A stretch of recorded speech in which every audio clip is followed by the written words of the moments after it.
Donc, bonjour tout le monde. Première des choses, j'aimerais ça vous remercier de votre nombreuse présence. Là, je vois qu'on est quand même rendu à 112, donc c'est un plaisir de voir que c'était un besoin justement d'avoir cette rencontre-là.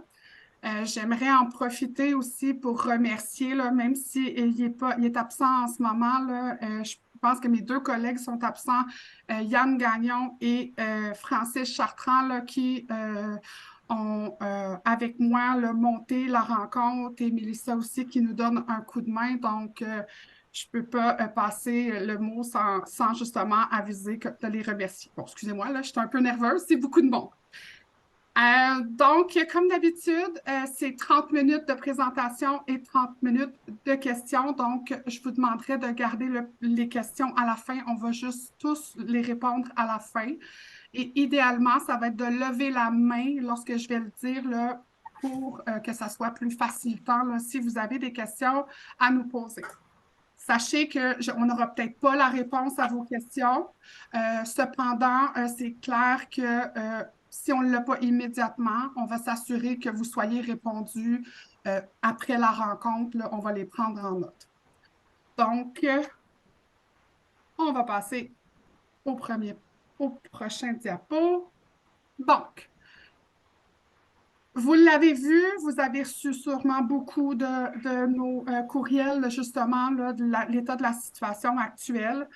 Donc, en ce moment, l'offre que le gouvernement nous a donnée, c'est qui maintient, en fait, c'est 9 sur 5 ans et la retraite passerait à 57 ans. Nonobstant ce que le gouvernement dit, l'offre est bel et bien de 9 %. Il a rajouté un montant forfaitaire de 1 000 $ qui n'est pas récurrent, ainsi qu'un 2,5 % pour certains types d'emplois pour arriver à 13 %. Tu sais, vous le voyez là, souvent aux nouvelles, on le dit, là, le gouvernement il dit que c'est 13 %. Mais oui, c'est pour certains types d'emplois, mais sachez que ça ne touche pas notre catégorie d'emploi. De plus, le gouvernement veut imposer aux travailleurs et aux travailleuses qui cumulent 35 ans de service de travailler jusqu'à 57 ans. Faute de quoi, une réduction de 6 % par année serait imposée. Il y a eu de nombreuses journées de négociation et malheureusement, le gouvernement n'a pas de mandat. La demande syndicale, c'est l'IPC plus 2 % ou, selon le cas, 100 $. L'IPC plus 3 %, ensuite c'est l'IPC plus 4 % et une bonification du REGA. Donc, vous voyez qu'on est à des années-lumière de s'entendre. Là, je vois beaucoup de personnes dans la salle d'attente. Je vais juste... Bon, parfait. Donc, voilà.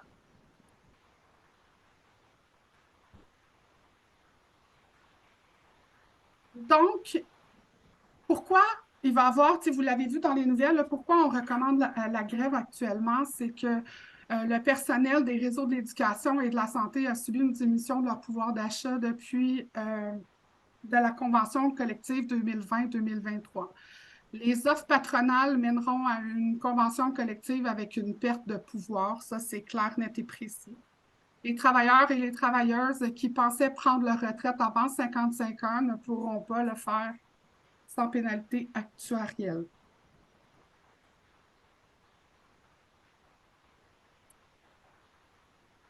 Donc, malgré les centaines d'actions de mobilisation organisées par le Front commun, vous l'avez vu, là, il y en a eu plusieurs. Il y a eu beaucoup de séances de négociation. Il y a eu beaucoup de séances médiatiques dénonçant les offres qu'on juge inacceptables. Le constat du comité de négo est sans équivoque. Ils font face à un mur. Le gouvernement ne laisse pas d'autre choix que de nous doter d'un mandat de grève afin de faire avancer cette négociation. Donc, comme vous allez le voir, là, il va y avoir justement un courriel qui va vous être acheminé euh, pour, euh, pour les assemblées, pour le vote de grève. Donc, vous voyez toujours mon écran, hein? J'ai comme un doute là. Est-ce que vous voyez mon écran? Oui, Christine, on Oui. voit très bien la Oui, présentation. Parfait, merci. Euh, donc, une assemblée extraordinaire aura lieu donc le 4 octobre à 18h30, le 11 octobre, excusez-moi, à midi, en virtuel les deux, et le 11 octobre à 16h30 à l'hôpital Notre-Dame. Sachez que les assemblées offrent la possibilité de vous faire entendre, donc de contribuer aux décisions et de défendre vos intérêts. Donc, la présence de tous est hyper importante. On ne le répétera jamais assez. Parlez à vos collègues, invitez-les à venir. On a besoin d'avoir vos votes.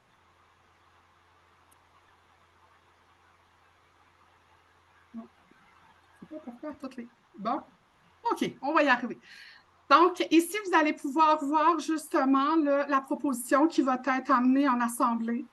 Donc, c'est justement là, c'est de mandater le syndicat là, justement à faire, à déclencher au moment de juger opportun, pouvant aller jusqu'à la grève générale illimitée, que le déclenchement de la grève générale illimitée soit précédé de séquences de grève et ce, attendez, là, je mange, en tenant compte de la conjoncture de négociation. Donc, tout dépend comment ça va se passer.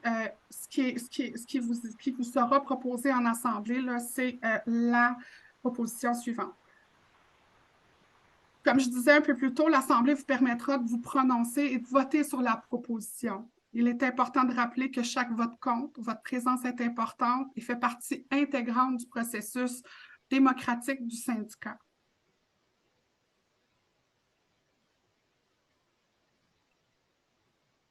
J'ai ma petite écran d'ordinateur, c'est pas le plus efficace. Donc, les règles qui entourent la grève. Donc, c'est sûr qu'il y a le maintien des services essentiels.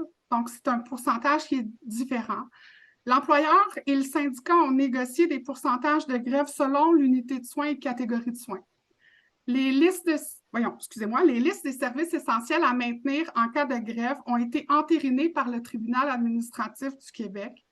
Donc, selon le pourcentage de grève, donc le pourcentage de grève peut varier d'une personne à une autre. Sachez que le temps de grève peut être entre 0 et 60 %. C'est l'employeur qui va vous fournir les horaires de travail. Vous comprendrez que vous ne pourrez pas faire tout le travail habituel que vous êtes habitué de faire. Ça va être à l'employeur de juger qu'est-ce qui est jugé essentiel.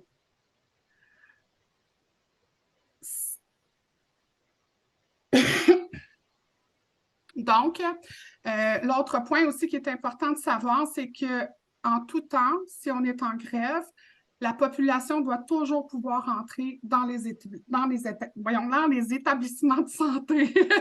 Désolée. Donc, on va poursuivre. Donc, encore toujours les règles qui entourent la grève, là. Les personnes syndicables non syndiquées ne peuvent pas remplacer ou faire le travail d'un travailleur en grève. Si l'employeur remplace des salariés par une personne syndicable non syndiquée, il est important d'aviser un membre de l'équipe. Puis on est en train justement de préparer un canal de communication là, à qui vous allez pouvoir communiquer là, si jamais, un espèce de numéro d'urgence, si jamais vous êtes dans une telle situation. Donc, qu'arrive-t-il si je contribue à la grève, si je continue à travailler malgré la grève? Si l'employeur sait que vous continuez à travailler, il contrevient au Code du travail.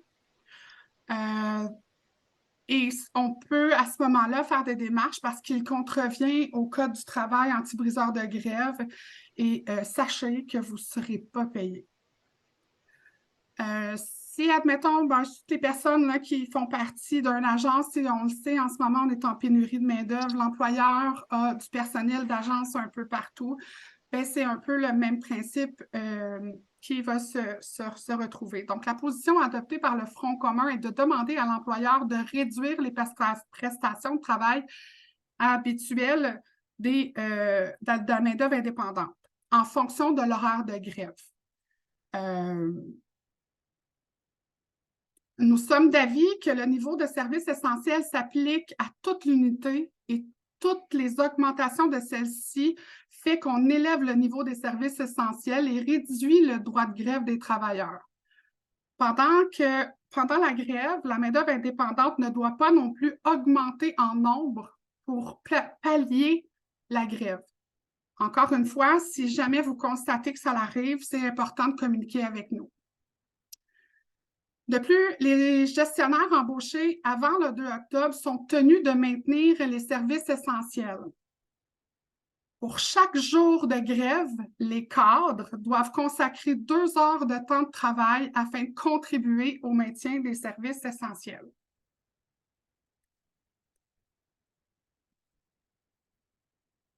Bon, je ne veux toujours pas changer. Ah, voilà. Donc, le fonds de grève. Sachez que le fonds de grève du SCFP est le meilleur que les autres syndicats. En effet, il est accessible dès la première heure de grève à condition d'être présent sur la ligne de piquetage. Il est possible de recevoir 15 $, naturellement maximum 60 $ par jour, et ceci est non imposable.